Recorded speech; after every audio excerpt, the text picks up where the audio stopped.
Here's Freeland laughing at seizing people's bank accounts. Um, she's a psychopath. You can. She's in her own world, flinging her hair, thinking she's some kind of movie star, and everyone else can just, you know. But watch this. This is terrifying.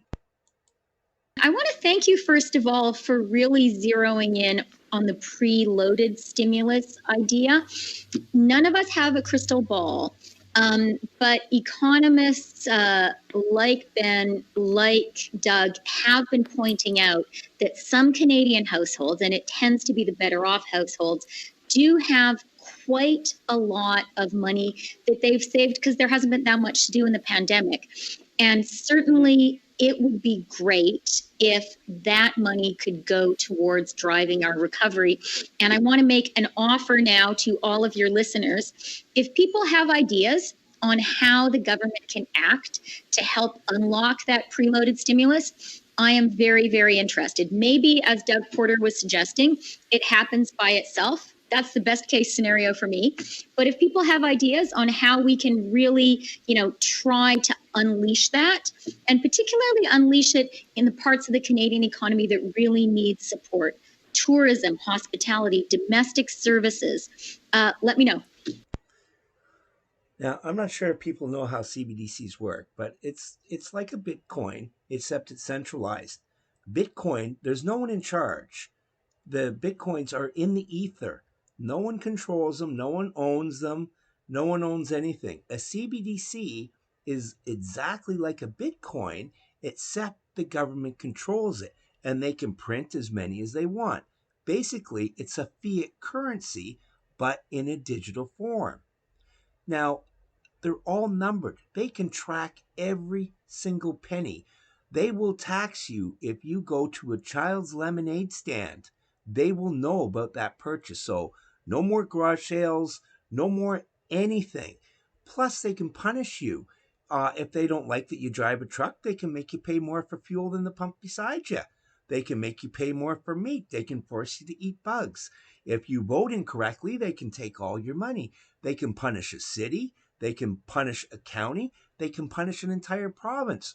Not mentioning any names, Alberta, but giving a government control. And then it's a centralized currency. So even the government can get ripped off because we know how secure governments are. How many times have they lost your information already? Right? So giving the government the power to print not just more fiat that is wound up in the jackpot that we're in right now, watching all the banks collapse and people moving away from the US reserve currency. The Saudis are now taking Chinese yuan. Trust me, the US reserve currency used to make up 80% of the transactions. It's now dropped to 60%, and it's about to plummet, especially since Biden is bailing out all these banks for unlimited money. Anyone that's holding on to US dollars and is using those dollars for trade know that they are paying for that. It's inflation. The more you print, the more it inflates. And this is what happened. So Freeland, they printed so much money, right? They just thought it was an endless pot that you can just print, print, print, and inflation would be transitory, and all this malarkey, in to use Biden's words, right?